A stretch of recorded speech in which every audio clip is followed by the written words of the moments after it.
I read this somewhere on Twitter. 2010s was about Red Bull's inability to manage two number one drivers. The 2020s is Red Bull's inability to just manage the second driver. Wow.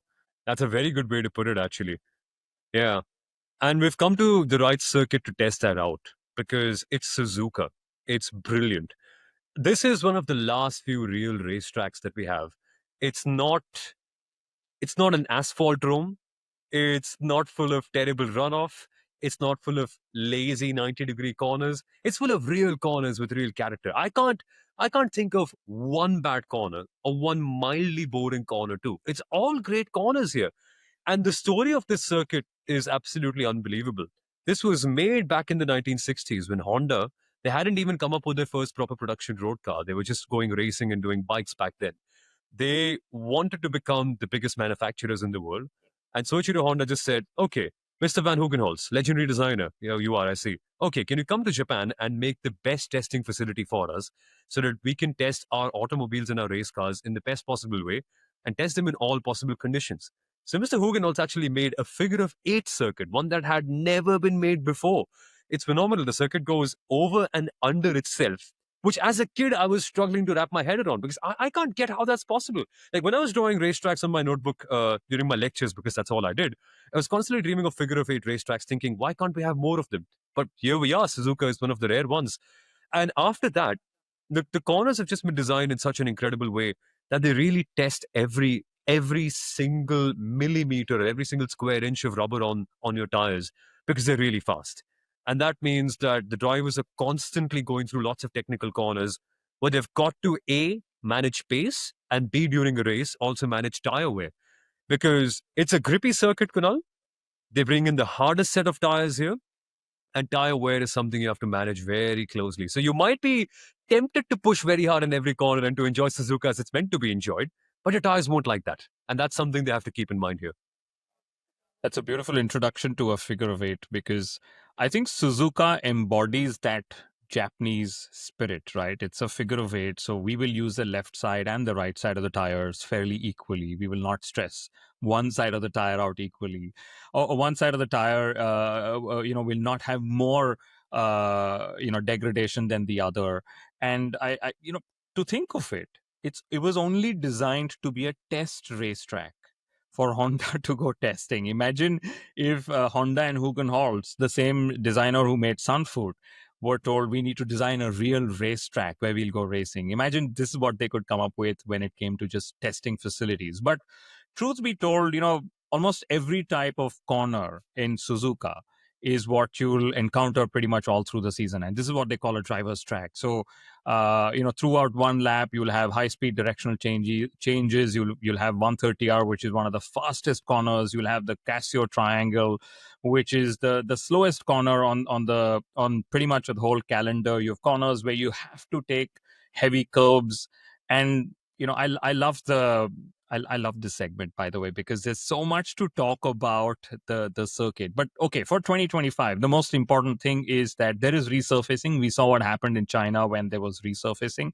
The resurfacing, I believe, is, and I think the race director's notes are yet to come out, but it's from the exit of the last chicane till the end of sector one. So about, half or little less than half of the circuit is resurfaced. But it is the best part of the circuit for me that's actually resurfaced because sector one is drivers driving 2 kilometers of the circuit with the steering just moving left, right, because there's so much of flow in this circuit.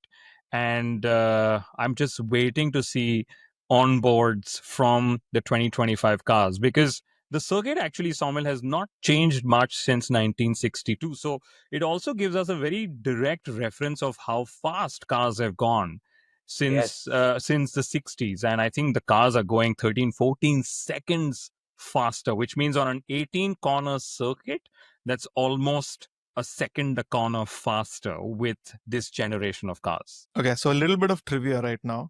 We all know Japan has a figure of eight circuit and it has one crossover point. The initial draft or the initial proposal of this circuit had 3 crossover points, and then they kind of trimmed it down to 1 eventually. But like you said, Soumil, Suzuka is an iconic track, and every single corner is iconic. It always has a story to tell. But for this race weekend, like Kunal said, there's resurfacing. And whenever there's resurfacing, cars do have more grip to play with.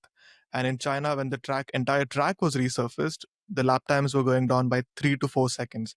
And when your car is able to go that much quicker, it also affects tire degradation or tire wear. So if we have one third of the track or half of the track being resurfaced, cars are expected to go anywhere between 1 to 1.5 seconds quicker this time. That also means there's a lot more energy that's put through these tires. And if Pirelli is bringing their C1 tire for this weekend, which is the hardest of their compounds, that means there's going to be a lot of focus on tire wear, tire deg. The temperatures are not going to affect as much because it's cooler, but then you also have a lot more graining. So tires is going to be the focal point once again this weekend, and we have to keep a very close eye on the strategy that different teams come into. But I also have to talk about my favorite corner from this track right now, 130R. And I want to tell you the reasoning behind the naming of 130R. I don't want to give you the story of Fernando Alonso passing Michael Schumacher. We've all seen and heard of that. But the naming of 130R is a classic, what do you say? Not tribute, but a classic touch of Japan and the way of working, or how they do things very differently from the rest of the world. So back in the 1960s, when Japan's infrastructure was booming and they were building a lot of highways, they figured how we want to denote what the speed signs have to look like, 80, 90, like you see at the rest of the world. But Japan was thinking one step further. We have a lot of sweeping highways, that corners that curve a little. How do we indicate that how much people can actually go, how quickly people can go around these circuits, around these roads? So they denoted the metric radius of that road, and they ended it with an R. So if you see 130R, it's 130 meters, the metric radius, and that's how it's denoted. And the smaller it is, the faster you can actually go, or the other way around. There's Oh, the also other way another around. Yeah, the yeah, other way around. Yeah, there's yeah, another yeah. corner, 200R at Yep. Suzuka, which is which is a bit longer. And then even if you go to Fuji, there is 300R, there is 100R.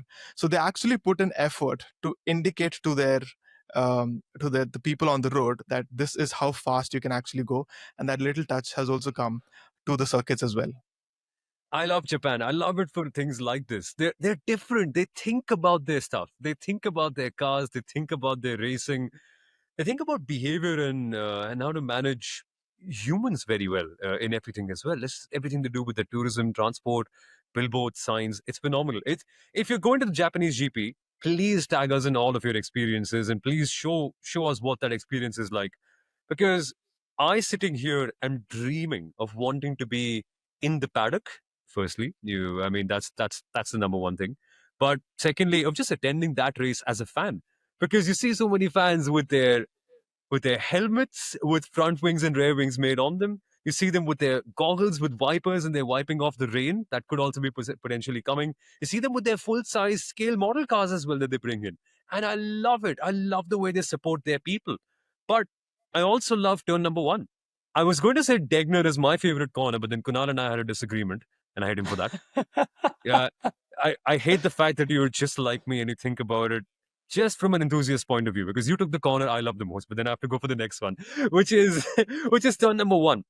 It's a long sweeping right hander where the pole sitter starts on the left and they will have a normal racing line, which to the normal viewer might look like the outside line. But mind you, Felipe Massa, as he found out a few years ago, figure out that there is no inside line here because if you do go on the inside at turn number one at the start of the race, you could well crash as Senna and Prost did back in the day.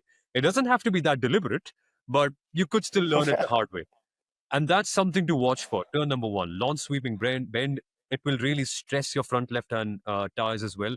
And cycling out from that is a very big impact zone, Kunal, because that area on the exit of turn one is where the road becomes narrow. And you've got lots and lots of grass, which is great if you're a Minecraft player like me. You can just farm some cows there or have a bee hotel like Sebastian Vettel put up exactly at that corner. But that's not very good if you want to have three Formula One cars go side by side, which is normally what tends to happen after turn number one. So that's a big impact zone we need to keep an eye out, apart from my favorite corner that you've stolen from me, the Degners. I'm going to quote Parikshit again because when we were all discussing, the five of us, and I forgot to ask Uttara this question, but when we asked, okay, what's everyone's favorite corner?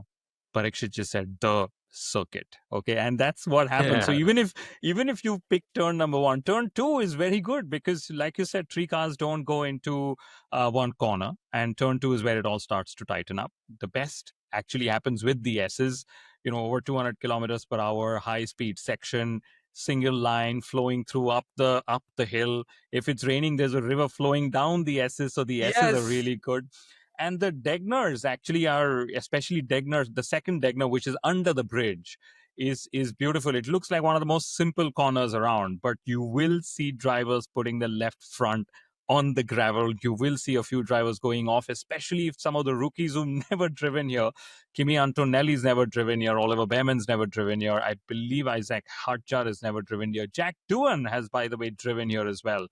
And I also would say that, my goodness, I have to say Sarang, our producer, he said the pit entry is his favorite because that pit entry is also so beautiful. You could actually take along one of your rivals into the pit entry if you really wanted to, while battling for position. Maybe the McLaren drivers could do that as well. We've seen Michael Schumacher do that, make a really late entry. So that white line, the FIA will, of course, draw that white line to make sure that drivers don't get cheeky. So you're on the right side of the right line rather than the left side. But my God, what a circuit. It's absolutely encouraging. We will hear a lot of drivers praise the circuit. Different drivers will say different things. One of my favorite things some of the drivers have said is it's like a roller coaster. Yeah. The lap just starts as a roller coaster. The first half of the lap is a roller coaster. Then it sort of slows down again before you get ready for the roller coaster again. So 53 laps of roller coasters for the drivers, and I'm pretty sure qualifying is going to be epic because the first two qualifying sessions that we've seen in 2025, the gap to pole has been 800ths of a second. Nice. Okay.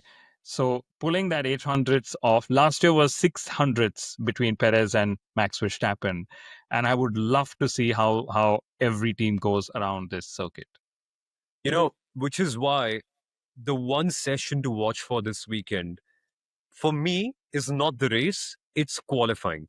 If you're a racing fan, just shut off the commentary, including our commentary on the Hindi broadcast on Fan Code, which doesn't come on Saturday. We're kind to you.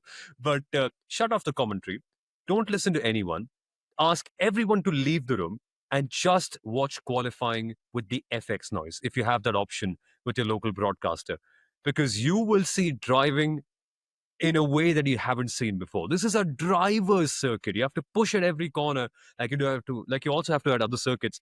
But more so here, it's all about flow. It's all about rhythm, momentum. How comfortable are you with your car? Are you able to make it turn around in the perfect spaces? Are you able to get the right rhythm from it? Are you able to fire up your tires and then keep them till the end of the lap? Because it's a long circuit. So if you have too much grip and if you fire up your tires too early, by the end, by the time you get to the slow chicane, you could have no rubber left on you at all, which is also something you do have to keep in mind. So it's all going to be so tricky in qualifying. And at the end, it's down to who is the best driver, especially in equal machinery.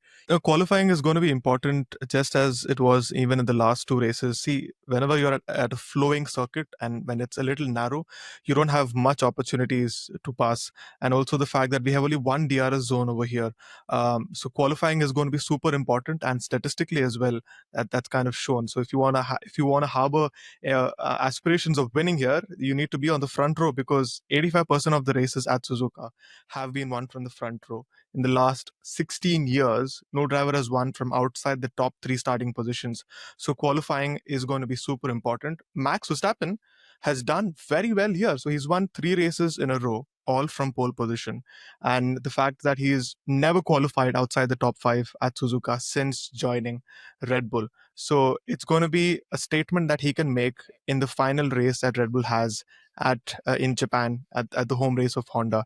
And I think he's going to be one of the drivers you definitely should keep an eye on. Just to expand on pole position, even for example, the front row, there's a very heavy bias to qualifying on the front row and getting a strong result. Only 3 times since 1991 has a driver starting out of the front row actually won the race. I know we spoke about Yuki Tsunoda, but it's known as a land of the rising sun, Japan. Can the Japanese sun rise up, Mr. Yuki Tsunoda? All on you. But Oh, yeah, it's the start of a triple header. Okay, and Oh, I think the for the any Japanese sun. One yeah. second, you can't get away with that easily. That is a Star Sports level line. That is unbelievable. That's